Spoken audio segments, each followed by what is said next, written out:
No, hiningi ko yung kanin dun sa amin sa bahay kasi nagluto kami ng kanin, ang dami, hinahilaw. Hilaw, kaya ayan, hiniram ko muna yung kanin sa bahay. At yan, dadalhin natin tong ating rice. Ayun o.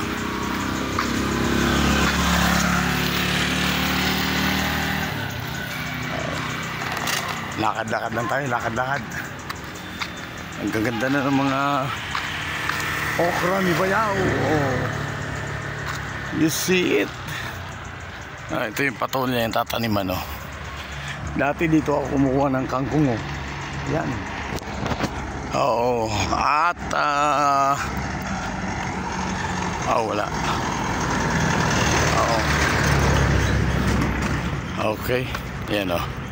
At dadaling ko dito kay mama itong hiniram namin kanin. Sakto, kasagsaga ng kainan, kinapos.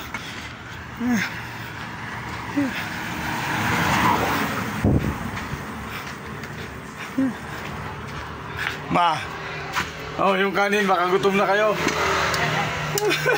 Kung biningi nga si Atan, sabi ko, di ba nakinuha ng ang dami, isang kalderong punong-puno ay kasagsagan pa naman ng customer.